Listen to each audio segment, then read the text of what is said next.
और धुरंधर फिल्म में इसी का जिक्र है। पैर से उनकी बॉडी को सीधा किया, सिर पे गोली मारी। फिर एक ने कहा उसमें कि साहब बहुत आंखें तरेर के देखता था, तो 5 गोली लेफ्ट आई में, 5 गोली राइट आई में।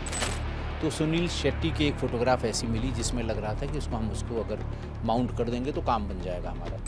और मरते समय तक वो ये नहीं पता लगा पाया कि ये फ़ोटो मिली कहाँ से है। गैंग्स ऑफ वासेपुर फिल्म देखी होगी। जी जी जी जी, जिसमें वैसे ही देखिए मैगजीन बदल बदल कर मार, मैगजीन चेंज कर करके मारा था। बहुत ही सेंसेशनल मर्डर किया।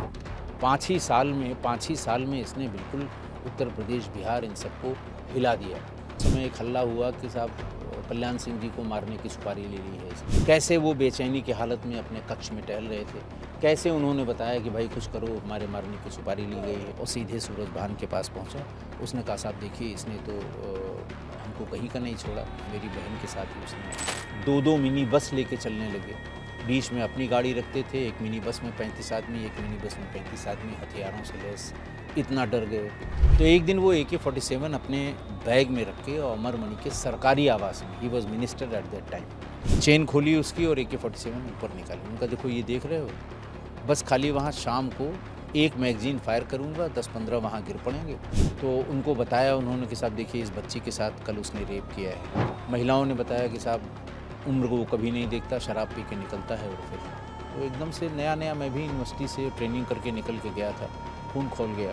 और फिर एक 25 साल का लड़का जिसकी जिद थी कि वो 101 मर्डर कर क्राइम की दुनिया का अजय बादशाह बने, और एक MLA का भाई जो दिन दहाड़े, कहा जाता है उसके बारे में कि वो लड़कियां उठा लेता था, और एक गैंगस्टर जिसने कि यूपी के CM के मर्डर की सुपारी ले ली। और इनका सामना हुआ एक तेज तर्रार IPS ऑफिसर श्री राजेश पांडे जी से। आज वो हमारे पॉडकास्ट में हमारे साथ हैं, तो उनके साथ हम यूपी क्राइम की किताब की हर पहलू पर बात करेंगे और क्या है धुरंधर फिल्म से इनका कनेक्शन।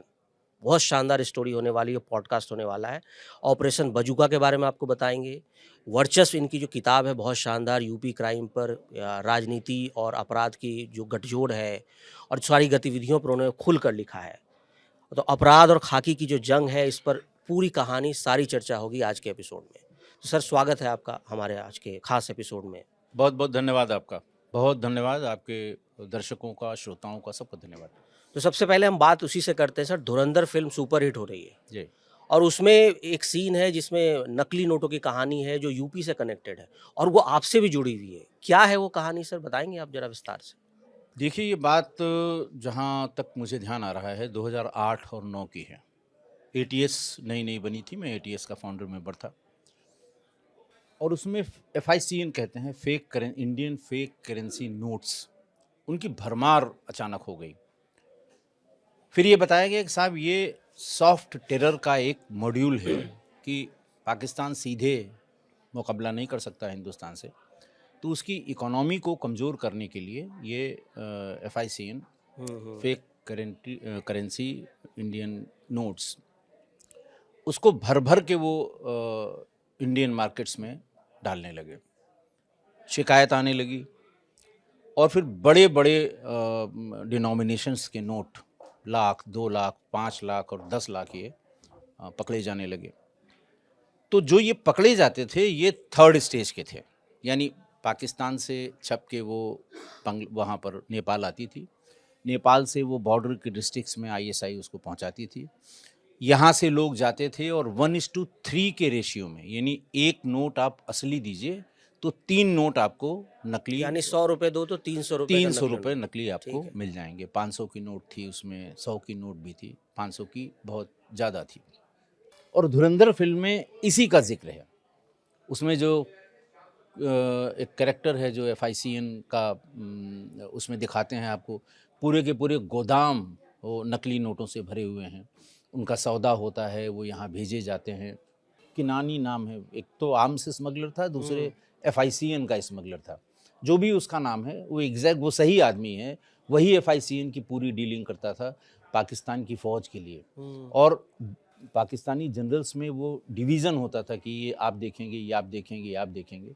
तो जो ये देखते थे FICN जो देखते थे फेक करेंसी नोट, जो वो उसके लिए मार होती थी, क्योंकि बहुत मार्जिन था। ये फेक करेंसी नोट यहाँ दीजिए असली वाले वहाँ लीजिए, उसको कैश कराइए। एक बड़ी और घटना हुई कि काठमांडू एयरपोर्ट पर पाकिस्तानी डिप्लोमेटिक बैग से इंडियन एजेंसीज और पाकिस्तान की पुलिस ने करीब करीब 50 लाख के आसपास अच्छा। फेक करेंसी की, आप अगर नेट पे जाएंगे तो आपको ये इंसिडेंट मिल जाएगा। तो उस समय हम लोगों को ये जानकारी में आया था, जितना हम लोग भीतर जा पाए, जी। कि साहब क्वेटा में जो पाकिस्तान का सरकारी मिंट है यानी टकसाल है, ये बेसिकली वहाँ प्रिंट होते थे और वहाँ से इनका बंडल बना के सीरीज़ एकदम बढ़िया, जैसे आपकी सीरीज़ के होते हैं अलग अलग सीरीज़ 1 to 100 नोट्स, बढ़िया उसकी पैकिंग जैसे रिज़र्व बैंक करती है, ठीक वैसे ही पैकिंग करके ये वहाँ से भेजते थे। तो सामान्य रूप से देखने में पहचान पाना मुश्किल था। जब एनआईए ने इसको इन्वेस्टिगेट करना शुरू किया तो फाइनली ये पता लगा कि साहब ये तो जो इंक और पेपर भी उसका कुछ माइक्रोन का है, उसका कुछ स्पेसिफिकेशन है जिससे वो कड़कड़ाहट की आवाज़ आती है, वो उस तरह के पेपर होते हैं। तो वो जिस कंपनी से ये लेते थे, विदेश की कंपनी थी, उसी कंपनी से पाकिस्तान के ये नकली नोटों के कारोबार करने वाले उसी से लेते थे सारी इंक। उसकी फ्लोरोसेंस केवल वो नहीं, उसमें 24 में से एक जो करेक्टर था कि आप अगर 500 के नोट को थोड़ा हल्का टिल्ट करें लाइट के हिसाब से तो वो हरा और नीला में चेंज होता था, केवल इसको वो चेंज नहीं कर पाए थे। और जो security features 24 reserve bank of India ने 500 के नोट में दिए थे, जिसमें वाटरमार्क था गांधी जी का, सिक्योरिटी थ्रेड था और तमाम चीज़, और सबसे बड़ा था कि आप उसको टच करके फॉर ब्लाइंड जो आँख से जी, बेचारे दिव्यांग लोग हैं, वो नोट को छू के उसके डिनोमिनेशन को जान सकते हैं। वो भी बिल्कुल वैसे ही था। यानी 24 में से लगभग 20 या 21 फीचर्स उन्होंने नकली बिल्कुल, नोट हाँ, और असली नोट मैं मिलता था मतलब। हाँ, बिल्कुल मिलता था। सामान्य व्यक्ति के लिए देख के पहचान पाना मुश्किल था। इसी बीच में एक बड़ा खुलासा हुआ कि संत कबीर नगर और बॉर्डर के ज़िलों में, जो नेपाल के बॉर्डर के ज़िलों में हैं, उनकी कैश चेस्ट में वो कई करोड़ रुपए, करीब 5.5 या 6 करोड़ रुपए एफआईसी ने यानी नकली नोट के कैश चेस्ट में बरामद हुए। यानी वो उधर से आए, बैंक में जमा किया गया और बैंक में जब वो शॉर्टिंग मशीन से शॉर्ट होने लगा तो पता लगा साहब ये तो फेक करेंसी नोट है, 5-5 करोड़। और आपको बताएं इसमें एक हाइट और थी कि ये उससे एटीएम से भी ये निकल रहे थे, क्योंकि अच्छा। उसी बीच में जब एटीएम लगना शुरू हुए, 2004-5 की बात होगी, तो उसमें स्टेट बैंक ऑफ इंडिया ने एक, रिजर्व बैंक ऑफ इंडिया एक पॉलिसी ले आई, क्लीन नोट पॉलिसी। आपको ध्यान हो, जब जैसे हमको जब पहली तनख्वाह मिली थी और 90 के बाद, तो वो गड्डी में मिलती थी, वो पंच किए होते थे, पूरे नोट पंच किए होते थे और उसके खोलने वाले भी एक्सपर्ट होते थे कि 50-50% दोनों तरफ किया, फिर दोनों को ऐसा घुमाया कि नोट फटे नहीं, लेकिन उसका जो पिन है या जो तागा है जिससे वो बांधा जाता था वो टूट जाए। तो उससे उस नोट को नुकसान होता था, छेद किया गया है या स्टेपल किया गया, जो भी किया गया उसको, तो उस तरह के उसको वो डैमेज्ड नोट की श्रेणी में रखते थे और एटीएम उसको एक्सेप्ट नहीं करता था। तो एटीएम्स को प्रभावी रूप से चलाने के लिए ये क्लीन नोट पॉलिसी लाई गई। तो ये फिर उनके लिए आपदा में अवसर हो गया कि वो क्लीन नोट जैसे का तैसा बिना पंच किया हुआ वो बैंकों के थ्रू भी आने लगे, एटीएम में भी आने लगे, एटीएम में भी निकलने लगे। तो सर आपकी अब जो करियर का दूसरा सबसे बड़ा पड़ाव मान सकता हूँ कि श्री प्रकाश शुक्ला का जो एनकाउंटर हुआ था, जी जिस टीम में आप हिस्सा रहे, आप ही जी के जी नेतृत्व में जी हुआ। जी आप ही वो आखिरी शख्स होंगे जिसको श्री प्रकाश शुक्ला जिसने आपने जिंदा देखा था श्री जी प्रकाश जी, शुक्ला को। बिल्कुल बिल्कुल। वो एनकाउंटर कैसे आपने पूरा किया सर? क्योंकि माना जाता था कि श्री प्रकाश शुक्ला को पकड़ना एकदम नामुमकिन है। फिर आप लोगों ने कैसे चेस किया और उसको कैसे घात लगा कर उस पर घेर कर उसको मार दिया? देखिए 90 का दशक कुछ मामलों में बड़ा अजीब था, बहुत ही अजीब था और पुलिस बैकफुट पे थी। उत्तर प्रदेश की नहीं, कहीं की भी पुलिस बैकफुट पे थी। और हम जिस जनरेशन के पुलिस वाले हैं, हम बड़े सौभाग्यशाली हैं, बहुत भाग्यशाली जनरेशन के हैं कि हमने बैलेट वाला युग और बिना मोबाइल वाला युग भी देखा पुलिसिंग में, और उसके बाद फिर मोबाइल वाला युग भी देखा। दोनों में हम बराबर रहे। पहले इनकी लोकेशन मिलना बहुत मुश्किल होता था, दूसरा, इनके खिलाफ अगर आपने एफआईआर कर ली है तो एफआईआर मैनुअल होती थी, गवाह लिखे जाते थे, इलेक्ट्रॉनिक एविडेंस बिल्कुल नहीं होती थी। तो अब धीरे धीरे जब ये इलेक्ट्रॉनिक एविडेंस का ज़माना आया, मोबाइल का ज़माना आया, लोकेशन मिलने लगी, पहली सीडीआर वो उसी समय हम लोगों ने श्री प्रकाश शुक्ला के ऑपरेशन के समय में, मैं था और हमारे एसएसपी थे लखनऊ के श्री रजनीकांत मिश्रा साहब, हम दोनों लोग मोबाइल कंपनी के ऑफिस गए थे, उषा फ़ोन के ऑफिस गए थे और वहाँ एक श्री प्रकाश ने एक वहाँ दिलीप होटल में बड़ा भारी कांड किया था। विधानसभा चल रही थी और 10 साढ़े 10 बजे के आसपास दिलीप होटल में उसने भानु मिश्रा नाम के एक ठेकेदार जो गोरखपुर का था, उससे कोई इन लोगों की बातचीत हुई होगी कोई ठेका लेने न लेने के बारे में। उसके कमरे में घुस के AK-47 से धुआंधार फायरिंग की थी जिसमें एक आदमी मरा था और भानु मिश्रा को भी गोलियां लगी थी। तो ये पता करने के लिए, अच्छा पता कैसे लगा कि मोबाइल का इस्तेमाल हुआ होगा कि जब ये फायरिंग हुई उसके 3 या 4 मिनट बाद ही भानु मिश्रा के भाई को गोरखपुर में फ़ोन करके श्री प्रकाश ने कहा कि तुम्हारे भाई की लाश दिलीप होटल में है, जाके ले लो। उन्होंने यहाँ फ़ोन करना शुरू किया एसएसपी रेजिडेंस पे, एसपी सिटी के यहाँ कि साहब वहाँ कोई गोली चली है। तो ये पता लगा हाँ गोली चली है। तो जो पीरियड था पहले उसको कैलकुलेट किया गया कितने बजे ये गोली मारी गई और कितने बजे उसने फ़ोन किया उनके भाई को गोरखपुर में। तो 3 या 4 मिनट का डिफरेंस आया। फिर ये देखा गया कि वहाँ से निकल के ये पास के किसी, क्योंकि पीसीओ ही एकमात्र साधन उस समय हुआ करते थे, कि किस पीसीओ से उसने किया। आसपास जो 5 मिनट के डिस्टेंस वाले पीसीओ थे, हुसैनगंज थाना क्षेत्र में थे, दिलीप होटल भी स्टेशन रोड पे ही, मेन रोड पर ही है। तो वहाँ सारे पीसीओ खंगाले गए, लेकिन वहाँ कहीं से फ़ोन ये गोरखपुर हुआ नहीं था। तब किसी ने ये पॉइंट आउट किया कि हो सकता है मोबाइल से किया हो। तो हम लोग भाग के मोबाइल के दफ्तर गए। तो उनको भी टेक्नोलॉजी का बहुत अंदाज़ा नहीं था, बिल्कुल नया-नया, हमारे ख़्याल से 8 महीने 10 महीने पहले ये मोबाइल फ़ोन लगे थे। तो उन्होंने देख के बताया, उन्होंने कहा हाँ, हमारे ही एक मोबाइल फ़ोन से गोरखपुर के इस नंबर पे फ़ोन किया गया है। तब वो नंबर उन्होंने दिया, उस पर वो किसके नाम रजिस्टर्ड था ये पता लगा। तब हम लोगों का इंटरेस्ट जगा कि इसका मतलब ये मोबाइल फ़ोन का यूज़ कर रहा है। तो फिर उसका सीडीआर कैसे निकाला जाएगा, आउटगोइंग कैसे होगी, इनकमिंग, क्योंकि बहुत ज़्यादा लोगों के पास नहीं था। उस समय, जिस समय की ये घटना है दिलीप होटल की, उस समय 27 रुपये पर मिनट आउटगोइंग कॉल थी और 10 रुपये पर मिनट इनकमिंग कॉल थी। उस ज़माने के 98-99 में जिन लोगों के पास मोबाइल था सबको पता है कि बहुत महंगा शौक था उस समय, बहुत महंगाई थी। तो फिर नंबर ढूँढना शुरू किया हम लोगों ने, इसको ट्रैक करना शुरू किया। धीरे-धीरे जहाँ-जहाँ ये अपराध करके निकलता था वहाँ पता करना शुरू किया। फिर इसकी लोकेशन जब यहाँ बहुत पीछा किया।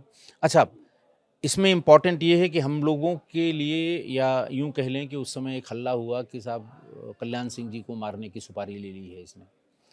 स्वर्गीय अजय राज शर्मा साहब उस समय लखनऊ से हटे थे और सीतापुर के ट्रेनिंग कॉलेज में उनकी पोस्टिंग हुई थी। तो अजय राज शर्मा साहब को बुलवाया स्वर्गीय श्री कल्याण सिंह जी ने और उनसे कहा कि भाई ये इस तरह से मेरे मारने की सुपारी ली गई है। ये बात हवा में तो बहुत दिन से थी, जब ये एसटीएफ बनी थी तब से थी, लेकिन ये क्लियर हुआ जब श्री अजय राज शर्मा साहब ने अपनी किताब लिखी बाइटिंग द बुलेट। उसमें उस पूरे प्रकरण का जिक्र है कि कैसे फ़ोन करके उन्हें बुलाया गया, कैसे वो कल्याण सिंह जी के पास पहुँचे, कैसे वो बेचैनी की हालत में अपने कक्ष में टहल रहे थे, कैसे उन्होंने बताया कि भाई कुछ करो, हमारे मारने की सुपारी ली गई है। इस तरह की बातें उसमें सब लिखी गई हैं, लेकिन उन्होंने भी ये जिक्र नहीं किया है कि किसने ये सुपारी किसने ली ली है। थी? एक बार उन्होंने कह दिया मेरे मारने की सुपारी ली है, नाम है उसका श्री प्रकाश शुक्ला, और इसके लिए एक यूनिट बनाइए जो सिर्फ इसी पे काम करे। 6 महीने के लिए एक टारगेट, यानी श्री प्रकाश शुक्ला और उसका गैंग, 6 महीने के लिए उत्तर प्रदेश में एसटीएफ बनाई गई। केवल 6 महीने के लिए, 6 महीने का समय दिया गया और ये कहा गया कि आपको जो कुछ भी संसाधन चाहिए, संसाधन ले लीजिए, ऑफिस अपना खोल लीजिए, लेकिन सिर्फ इसी पे काम करिए, आपके पास दूसरा कोई काम नहीं होगा। मतलब सिर्फ एक श्री प्रकाश शुक्ला को सिर्फ मारने के लिए, सिर्फ एक मारने क्या, उस मतलब गैंग नैप को, करने हाँ के लिए। उस गैंग को न्यूट्रलाइज करने के लिए ये बनी। देखिए, एक अपराधी के लिए एक स्टेट ने, उस समय ध्यान रखिए कि उत्तराखंड भी जी। इसी में था, तो इतने बड़े स्टेट में एक अपराधी को डील करने के लिए एक पूरी यूनिट बनाई गई। 6 महीने के भीतर ही हम लोगों ने इस गैंग को न्यूट्रलाइज कर दिया। उसके बाद फिर 6 महीने और बढ़ाया गया, फिर धीरे धीरे एसटीएफ को परमानेंट कर दिया गया। तो एक यूनिट बनाई गई, यूनिट को ये काम दिया गया, हम लोग इस काम में निकले, इंफॉर्मेशन इकट्ठा करनी शुरू की। तभी ये पता लगा कि मोबाइल का इस्तेमाल करता है। मोबाइल के इंटरसेप्शन की जो तकनीक थी, वो उत्तर प्रदेश में जो मोबाइल कंपनियां थीं, उषा फ़ोन और एस्सार, इनके पास नहीं थी। हम लोग दिल्ली गए, दिल्ली अच्छा। में उसको हाँ इंटरसेप्ट किया, लोकेशन मिलनी शुरू हुई, और फिर जब सही लोकेशन मिल गई, सही वक्त आ गया, तो पूरे गैंग को न्यूट्रलाइज कर दिया गया।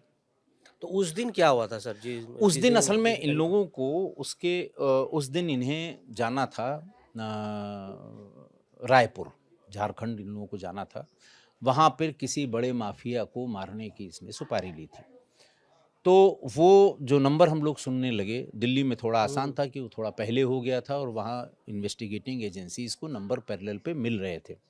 तो ये पता लगा कि साहब कल ये वहाँ के लिए, रायपुर के लिए फलां प्लेन से जाएगा। अगले दिन सारे लोग लगे वहाँ पे, सारे अधिकारी, सब गाड़ियाँ, अंदाज से कि भाई इस तरह का होगा, और जब वो भीतर जाएगा तो ये भी तय हो गया कि अगर भीतर मिल गया हमको तो हम गिरफ्तार कर लेंगे, क्योंकि वहाँ उसके पास असलहे नहीं होंगे। लेकिन वो उस दिन आया ही नहीं। कन्वर्सेशन से ये पता लगा कि वो लोग सो गए, भागे वहाँ से, लेकिन तब तक प्लेन चली गई थी, 3 लोग थे। तो उसको उन्होंने चेंज कराया अगले दिन के लिए, 23 तारीख के लिए, 23 सितंबर 1998 के लिए। तब फिर हम लोगों को ये अंदाज हुआ कि अब इसको घेरा जाए, ये जहाँ कहीं भी, वहाँ से ये एयरपोर्ट के रास्ते पर आएगा। और फिर वही अंदाज से जैसे पहचानने वाली बात हो गई, एक पहचानने वाला आदमी भी हम लोगों के पास था, और फिर उसको धीरे धीरे घेरा गया। तब वो इंदिरा नगर में एक सीलो गाड़ी से उसको अंदाज हो गया, वो एयरपोर्ट की तरफ आ रहा था, उसे अंदाज हो गया। फिर वो भागा गाज़ियाबाद की तरफ, हम लोगों ने पीछा किया। इंदिरापुरम उस समय बिल्कुल बस रहा था, और जिस जगह उसका एनकाउंटर हुआ था, उस जगह एक सड़क जो बन रही थी वो आगे बंद थी। वहाँ से बैक करने में, जंगल की तरफ जाने में घेराबंदी अच्छी हो गई। उन लोगों ने फायर किया, हम लोगों ने भी जवाबी फायर किया, जिसमें वो तीनों मारे गए। तो उसके पास उस समय AK-47 रहती थी उसकी? नहीं, उस समय वो अपने सारे असलहे एक 4 पहिया वाहन से सीटों को पीछे कटवा के और उसमें पैक करके वो भेज चुका था, अच्छा। कि जब हम वहाँ उतरें तो हमें सारी, उस समय उसके पास सिर्फ 9mm की एक पिस्टल थी, जिसे उसे उसी गाड़ी में छोड़ देना था जब वो एयरपोर्ट की तरफ अच्छा, जाता अच्छा। तो। जी। तो कितनी देर एनकाउंटर चला होगा सर ये? एनकाउंटर चला होगा कुल 15 मिनट, 15 15 या मिनट। 17 मिनट चला होगा। जी। तो आप उससे पहले मिले थे कभी श्री प्रकाश शुक्ला से? उससे पहले एक बार एक पीछा करते समय एक पेट्रोल पंप पे वो तेल भरा रहा था, और हम लोग ढूंढ रहे थे। मैनुअल इन्फॉर्मेशन आती थी, मुखबिर बताते थे कि साहब शहर में आ गया है, आज फलां जगह देखा गया है, अच्छा। आज ढिकाना जगह देखा गया है। तो मैनुअल इन्फॉर्मेशन पे हम लोग गए थे। 2 जगह हम लोगों की टकराहट हुई।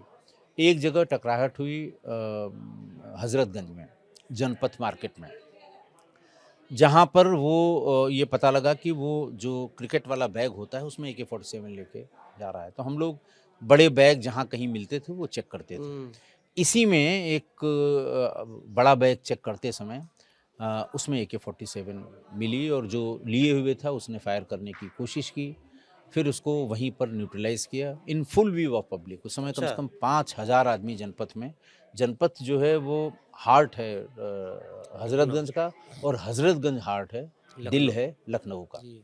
तो वहाँ पर वो मारा गया, AK-47 उसकी बरामद हुई, और उसी समय वो पीछे-पीछे आ रहा था अच्छा। श्री प्रकाश और बाकी लोग। तो वो सुधीर था, श्री प्रकाश था, तो ये लोग वहाँ से भागे हैं। और उस समय एक अंदाज से एक झलक, सीसीटीवी उस समय कैमरे कोई थे नहीं कि हम लोग पहचान लेते। वो दारुल शफ़ा की तरफ भागे, उसके बाद वो बैग छोड़ के चले गए जिसमें तमाम असलहे थे। वो बैग भी बरामद हो गया, लेकिन उस समय भाग गए थे। सेकंड टाइम एक पेट्रोल पंप पे, गोमती नगर का एक पेट्रोल पंप है, गोमती ब्रिज के थोड़ा पहले, वहाँ भरवा रहा था। हम लोग वहाँ मोड़ रहे थे, अंदाज़ था कि ये फलाँ गाड़ी में जा रहा होगा।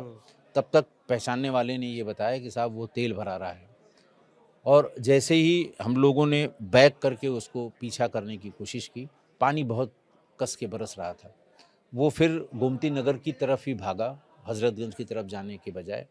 और पहले तो बैकलाइट के सहारे हम लोगों ने भी पीछा किया, लेकिन थोड़ी दूर जाने के बाद बैकलाइट इसने बंद कर दी, और फिर उन्हीं गलियों में कहीं चला गया, पूरी रात ढूंढा लेकिन नहीं मिला। नेपाल में रहता था, यहाँ किडनैपिंग उसने तमाम की, किडनैपिंग का पैसा उसने रैंसम वसूला। तो वो कोई एक जगह लखनऊ में ही नहीं रहता था, तो उसका कार्यक्षेत्र बस पूरा दिल्ली में उसने अपराध किए, बिहार में मैंने बताया वहाँ अपराध किए, घूमता रहता था। हम लोग कोशिश करते थे कि उसकी इन्फॉर्मेशन मिल जाए, आमना सामना हो जाए, हमारा काम हो जाए। हम लोग इस फिराक में रहते थे। तो उसको जो उसकी कहानी जो है उसको AK-47 कैसे मिली? AK-47 मिलने के पीछे भी उसकी कहानी थी। तो ये जब वहाँ नेपाल में। पीसीओ में, नेपाल में श्री प्रकाश उस पीसीओ से निकल के कहीं और गया होगा, और इत्तेफाक की बात कि आनंद भी उसी पीसीओ पर पहुंच गया। आपको ध्यान हो कि उस जमाने में पीसीओ से आप जब किसी को फ़ोन करते थे तो वो रजिस्टर में नोट करते थे, नंबर लिखते थे। नंबर लिखते जी। थे कि इस नंबर पे बात हुई, इतने मिनट बात हुई, इतना पैसा इसका लिया गया। क्योंकि इन्वेस्टिगेटिंग एजेंसीज भी बहुत पीसीओ पर डिपेंड होने लगी थी कि ये कहाँ से कब किया, जो आया था उसका क्या हुलिया है, इस तरह की पूछताछ करने के लिए सभी जगह, देश में भी और हाँ नेपाल में भी। तो वो जब नोट करने के लिए वो नंबर नोट करा रहा था कि हमें बात करनी है अपने घर पे, तो उसकी नज़र उस रजिस्टर पे पड़ी कि अभी 10 मिनट पहले इसी नंबर पे किसी ने बात की है, जो उसके घर का नंबर था, लैंडलाइन नंबर। तो उसने उस पीसीओ वाले से पूछा कि भाई ये कौन बात कर गया, इस नंबर पे तो मुझे अभी बात करनी है। तो उसने एक रफ हुलिया बताया कि साहब ऐसे थे, स्मार्ट थे, जीन्स पहने थे, टी शर्ट पहने हुए थे। इसे अंदाज लग गया कि ये श्री प्रकाश होगा। तो उस समय इसके दिमाग में ये जैसे शक वाला कीड़ा है, ये हो गया। फिर इसने दूसरे तीसरे दिन जब वो फिर गया पीसीओ से बात करने, तो उसने पीछा कर लिया। जिस पीसीओ से उसने इसके घर पे बात की, उसी पीसीओ पे फिर पहुंच गया और देखा कि वही नंबर इसमें लिखा हुआ है। फिर इसने अपने घर फ़ोन किया कि अभी श्री प्रकाश का फ़ोन आया था, किसने बात की है उससे। तो इसकी मदर ने बताया कि पता नहीं फ़ोन आया था, लेकिन बात तो इसकी आनंद की बहन का नाम लिया कि उसने बात की है। तो ये बात समझ गया, उसी समय नेपाल के होटल में जहाँ ये लोग रुके थे, अपना सामान-वामान वहाँ से निकाला और सीधे सूरज भान के पास पहुँचा। उसने कहा साहब देखिए इसने तो हमको कहीं का नहीं छोड़ा। जब ये दोस्ती में और साथ के लोगों के साथ दगा कर रहा है और मेरी बहन के साथ ही उसने इस तरह की उसने पूरी बात बताई। तो फिर सूरज भान ने दोनों को बुलवाया और फिर इकट्ठा किया। सुधीर भी साथ में था, आनंद को भी बुलवाया और इन लोगों को, और फिर बताया कि भाई ये अक्षम्य अपराध है, ये नहीं, अब दोनों लोग अलग अलग हो जाइए। वहीं हथियारों को बंटवारा किया। आनंद अपने अलग रास्ते पे चला गया और ये अपने अलग रास्ते पे हो गए। बाद में उसी आनंद का एनकाउंटर हुआ बाद में उसी आनंद का एनकाउंटर हुआ और वही AK-47 जो सूरज सूरज भान भान ने दी थी वो बरामद हुई। तो सर श्री प्रकाश शुक्ला मतलब ऐसा क्या था उसके अंदर कि इतना बड़ा माफिया गैंगस्टर बन गया? वो क्या था वो? और लोग मतलब कहते हैं जो उसका एक आतंक था, ये दहशत कैसे बना ली उसने? देखिए कुछ, एक तो ये लोगों के बारे में इंफॉर्मेशन कलेक्ट करके उनको ब्लैकमेल करना।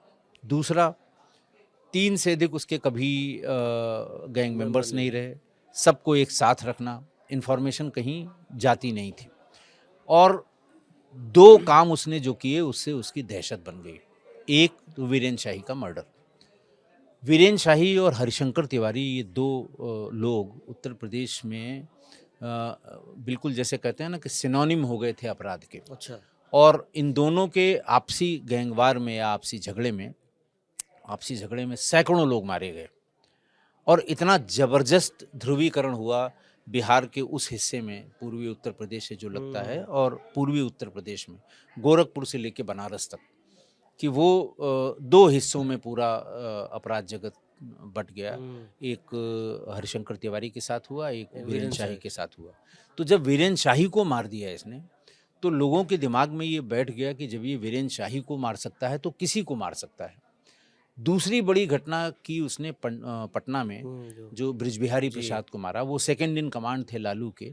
सीबीआई की किसी इन्वेस्टिगेशन में उनको मंत्री पद से हटाया गया था और वो वहाँ जो पीजीआई जैसे अपने यहाँ उत्तर प्रदेश में है, वैसे शायद इंदिरा गांधी इंस्टीट्यूट है वहाँ पर, तो वहाँ पर वो भर्ती हो गए और वहीं से अपना सब लोगों से बातचीत करते रहे और अपना नेटवर्क को वहीं से चलाते रहे। और सूरज भान और इनकी बृजबिहारी प्रसाद की अदावट थी, बड़ी अदावट थी। और सूरजभान को ये लगता था कि मुख्यमंत्री बिहार यानी लालू प्रसाद यादव जी को कह के ये मेरे खिलाफ कोई षड्यंत्र कर रहा है। तभी उसने सूरजभान ने श्री प्रकाश को इन्फॉर्म किया कि तुम चले आओ। उस समय ये लोग कुणाल रस्तोगी की किडनैपिंग कर चुके थे, उसको रखे हुए थे, डील कर रहे थे, बिना डील फाइनल किए ही वो पटना चला आया। ब्रिज बिहारी प्रसाद वाला जो काम उसको सूरजभान ने कहा था वो करने के लिए। अच्छा, कुणाल जो है, कुणाल रस्तोगी के फादर के रस्तोगी, वो उस समय सोलोमन एंड सोलोमन एक दवा की कंपनी, सबसे बड़ी कंपनी लखनऊ की हुआ करती थी, प्रदेश की डिस्ट्रीब्यूटर थे वो लोग। तो उनसे कभी फ़ोन पे पैसे वैसे मांगे होंगे इसने, लेकिन उन्होंने पैसा दिया नहीं। बहुत ही वेल कनेक्टेड पर्सन थे के रस्तोगी साहब। तो सवेरे सवेरे वो और कुणाल मॉर्निंग वॉक के लिए निकले थे, तो गोखले मार्ग पर इसने अपनी गाड़ी से ओवरटेक किया, इनको खींचने की कोशिश की। इन्होंने उसकी गाड़ी में के रस्तोगी ने टक्कर मार के आगे निकलने की कोशिश की, तो के रस्तोगी को गोली मार दी उसने। वो वहीं उनकी डेथ हो गई। और कुणाल रस्तोगी को खींच के अपने साथ ले गया और उनको किडनैप किया। 5 करोड़ की उसमें उसने फिरौती मांगी थी। तो ये सब बातें चल ही रही थी, लेकिन इसी बीच में सूरजभान ने कहा कि अर्जेंटली आओ यहाँ, नहीं तो ये लोग मुकदमा लिखवा देंगे, जो भी बात हुई हो। फिर ये वहाँ से गए और फिर ब्रिज बिहारी प्रसाद की हत्या। तो 2 हत्याएं। और ब्रिज बिहारी प्रसाद भी बड़ा ताकतवर आदमी था, बहुत ही ताकतवर आदमी बिहार का। तो बिहार और उत्तर प्रदेश दोनों में इसका सिक्का चल गया, इसका डर फैल गया इसका, क्योंकि इसकी कुल आपराधिक उम्र 5 वर्ष थी। 5 ही साल में इसने बिल्कुल उत्तर प्रदेश, बिहार इन सबको हिला दिया। और देखिए, आज 25 साल से ज़्यादा हो गए उसके एनकाउंटर के, उसको दुनिया से विदा किया एसटीएफ ने, लेकिन आज भी वो चर्चा का विषय बना रहता है कि एक यंग लड़का कैसे उसने पूरे सिस्टम को हिला दिया, कैसे मुख्यमंत्री को मारने की सुपारी ले ली, कैसे हरिशंकर तिवारी को भी इतना परेशान किया, या उनको जान का भय हो गया कि वो 2-2 मिनी बस लेके चलने लगे। अच्छा। बीच में अपनी गाड़ी रखते थे, एक मिनी बस में 35 आदमी, एक मिनी बस में 35 आदमी हथियारों से लैस, इतना डर गए। और उसके बाद बिहार में भी ब्रिज बिहारी प्रसाद को मारने के बाद वो आप समझ ही सकते हैं, इसलिए इतना भय, इतना उसका दबदबा कह लें, इतना उसका नाम, या ऐसा कह लें कि इतना उसके क्राइम के बारे में हल्ला हुआ कि साहब ये कुछ भी कर सकता है।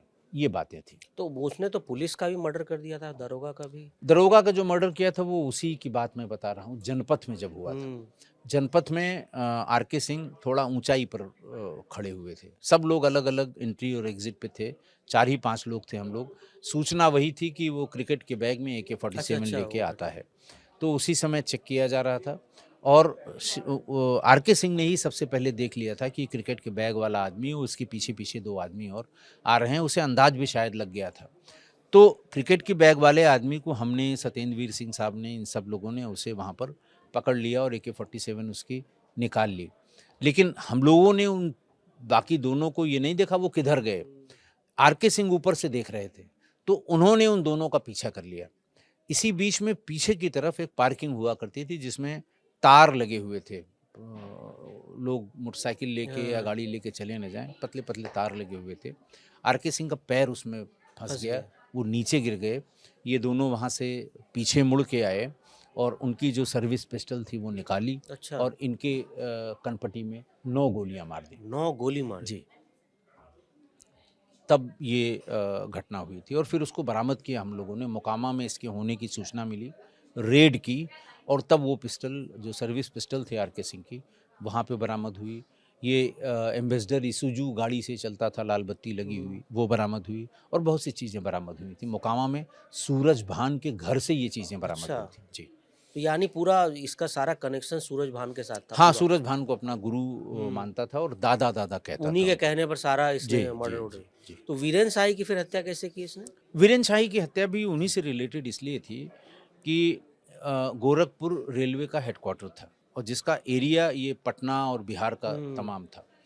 और उस समय जो रेल मंत्री हुआ करते थे, एक सीरीज में बिहार के ही लोग होते थे। रामविलास पासवान जी हुए, नीतीश कुमार जी हुए। तो एक सीरीज में तो इन लोगों को ये लगता था कि मंत्री हमारा, काम हम ही करेंगे यहाँ पर, ये वीरेन शाही और हरिशंकर तिवारी यहाँ आते नहीं। ये लोग भी अपना कट लेते थे 10%, और दे देते थे काम करने के लिए।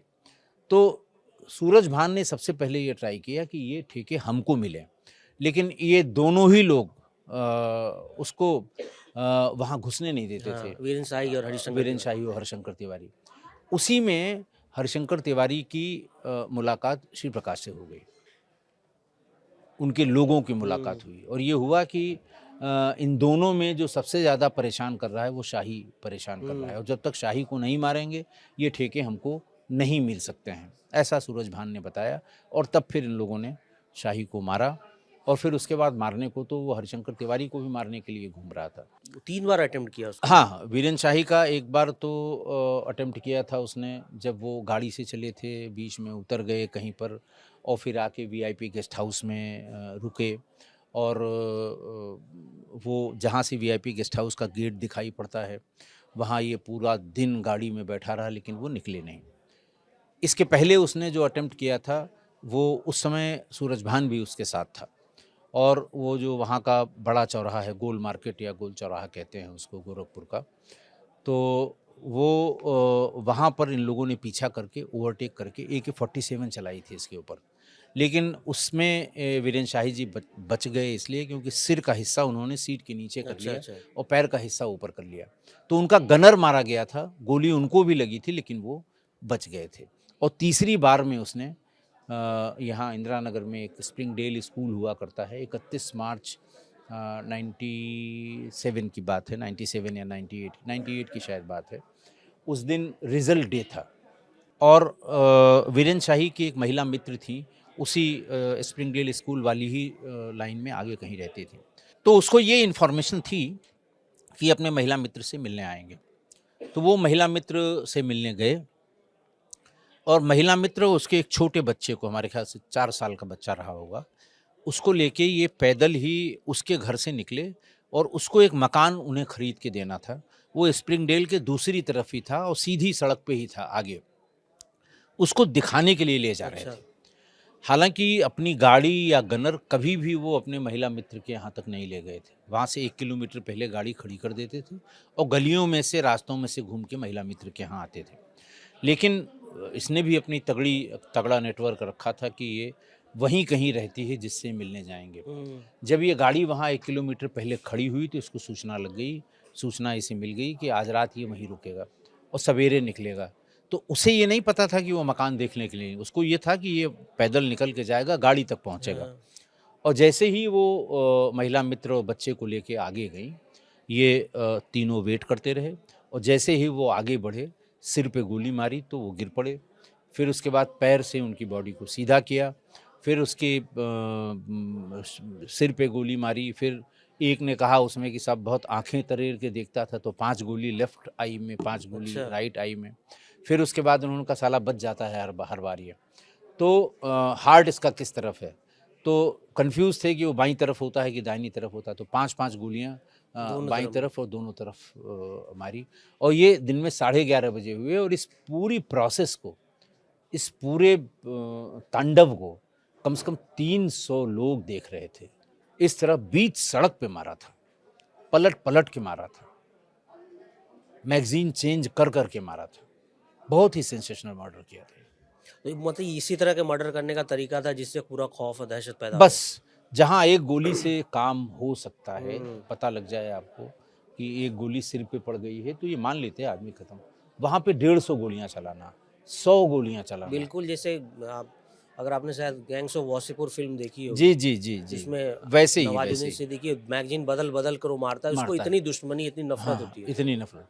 अब जैसे एक वहाँ पे बहुत बड़ा मर्डर किया था, उस जमाने का उत्तर प्रदेश का लॉटरी किंग हुआ करता था विवेक श्रीवास्तव। उसने अपना एक पूरा 2-3 मंजिला लॉटरी हाउस बनवाया था, और वहीं से वो अलग अलग स्टेट्स की लॉटरीज़ को उनके जो वेंडर हुआ करते थे उनको दिया करता था। शाम को वो करीब 9 बजे के आसपास, लाटूश रोड एक बड़ी फेमस रोड है अमीनाबाद के में, लखनऊ में, वहाँ वो अपनी गाड़ी से निकला है, और फिर उसको कम से कम 70-80 गोलियाँ मारी थी शाम को 8 बजे या 9 बजे के आसपास। इसी तरह मारा था उसको यूपी कोऑपरेटिव के वाइस प्रेसिडेंट थे, उनको मारा था उसने। वो भी कैंट में मारा था, दिन में मारा था। एम्बेसडर गाड़ी में वो लोग थे, चार के चारों बिल्कुल जैसे मूर्तिवत वहीं बने रहे। जब हम लोग पहुँचे थे पहले मौके पर, तो सब ऐसा लग रहा था कि बैठे हुए हैं, और एक एक के शरीर पे कम से कम 20-20 गोलियां थी। इनका ब्लड निकल के एम्बेसडर के जो नीचे वो मैट होता है, उसके भी नीचे थोड़े थोड़े होल होते हैं बॉडी में, उससे निकल के रिस के पूरा सड़क क्रॉस करके और नाले की तरफ गया था। रामनारायण पेट्रोल पंप है, उसके मोड़ पे मारा था। तो उस समय पुलिस क्यों नहीं कुछ कर पा रही थी सर उस दौरान? देखिए, मैंने बताया ना आपको कि उस समय सिर्फ मैनुअल इंफॉर्मेशन मिलती थी, मोबाइल का तो बहुत बाद में पता लगा। और 3 थे अपने हिसाब से। जैसे आज की तारीख में आप टेलीफोन इंटरसेप्शन पे लगा दीजिए तो आपको अंदाज लग जाएगा किस तरफ जा रहे हैं, कहाँ जा रहे हैं। पहले ये सब कुछ नहीं था। लेकिन और जब ये कुछ मतलब इतनी हत्याएं कर रहा होगा तो कोई राजनीतिक शह भी मिली होगी इसको, तभी अब इसकी इतनी हिम्मत राजनीतिक हुई। शह तो थी ही। जैसे अमरमणि त्रिपाठी इनके सबसे बड़े राजनीतिक वो थे, छत्रप थे, जो इसकी हर जगह मदद करते थे। ऐसे ही बहुत से लोग थे जो इसकी मदद किया करते थे। ये चाहे डर की वजह से मदद करते हों या जानबूझ के मदद करते हों, ये कहना मुश्किल है, लेकिन मदद करते थे ये।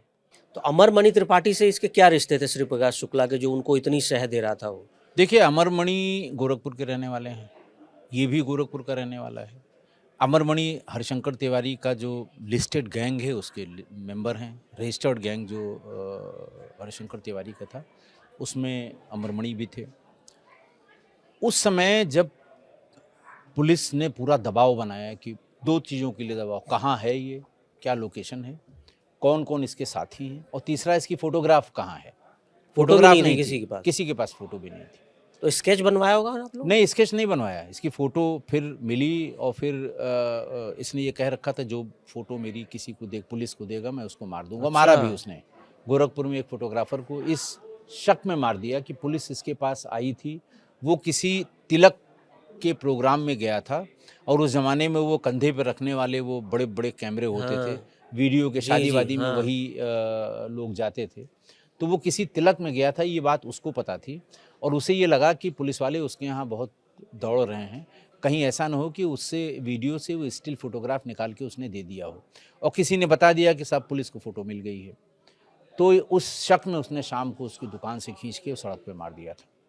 तो किसी की हिम्मत नहीं थी, इसीलिए फ़ोटो मिल भी नहीं पा रही थी। तो वो फ़ोटो तो ऐसा था, जब बहुत हल्ला हुआ, मैनुअल खबर ये हुई कि उसका एक बहनोई रहता है वहाँ पर बालू अड्डे के पास हज़रतगंज में। आएगा यहाँ तो वहाँ पे मिलेगा। तो उसी शक में हम लोग सब लोग चले गए, और ये भी उस समय पता नहीं था कि बहनोई इसका है कि नहीं है। गए वहाँ पे तो पता लगा कि हाँ, रिश्ते का बहनोई है। बहुत पूछा गया कब आया है, कब आया है, तो कोई बताने को तैयार नहीं था। उनके यहाँ 2 छोटी-छोटी बच्चियाँ थीं 12-14 साल की, और उनसे पूछा गया तो उसमें से एक ने कहा कि बर्थडे में आए थे 6 महीने पहले हमारी। पूछा गया फ़ोटो है? बोले हाँ अंकल फ़ोटो भी है। एक कॉपी में से निकाल के उसने 4-5 फ़ोटो दिखाई कि साहब ये मैं हूँ, ये मामा हैं हमारे शिव प्रकाश के लिए, ये सब उसने बताया। तो खैर हमारा काम हो गया, हमें फ़ोटो मिल गई।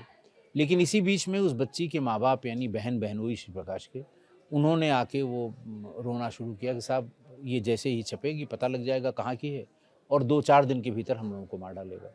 हम लोगों ने कहा भी भई वो तुम्हारा साला है, वो तुमको क्यों मार देगा? बोले साहब उसके लिए कोई साला बहनोई नहीं मार देगा। तो फिर ये तय हुआ कि फ़ोटो ऐसी इसकी बनाई जाए कि ये ना पता लगे कि फ़ोटो कहाँ से मिली है। फिर वहीं एक पहले पोस्टकार्ड चलते थे हाँ। जो बॉलीवुड के हीरो जी, हीरोइंस के जी। थे।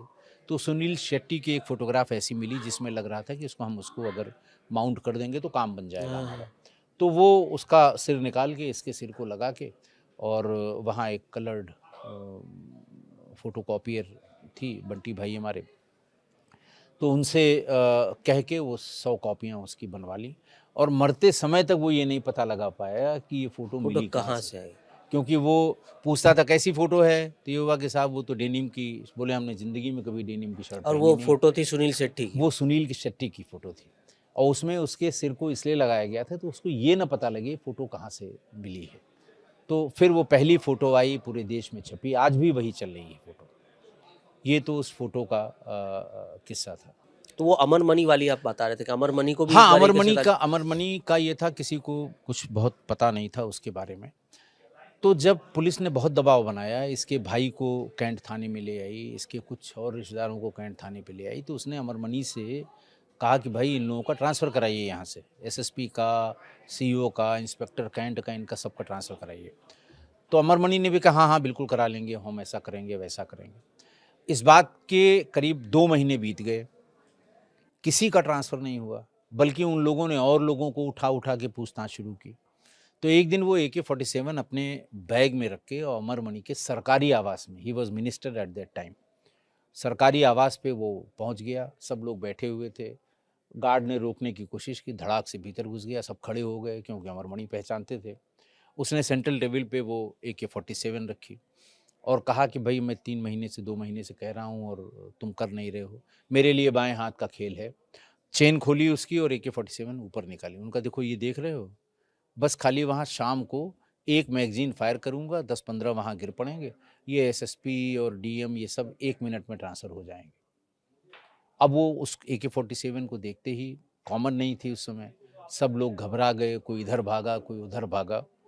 उसके बाद जब तक पुलिस को सूचना मिलती तब तक ये निकल गया था। वहीं से पता लगा था कि ये नीले रंग की सीलों से आया था। जब जिस येलो गाड़ी चलाता था।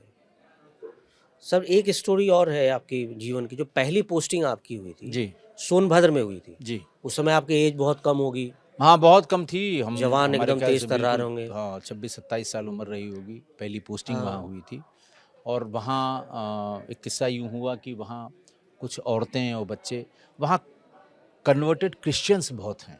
वहाँ पर जो इंग्लिश डिस्ट्रिक्ट मजिस्ट्रेट एक मिस्टर विंडम हुआ करते थे, वो बताते हैं 16-17 साल वहाँ डीएम रहे। तो वहाँ उन्होंने एक चर्च बनवा दिया और उसी में वो रहते थे।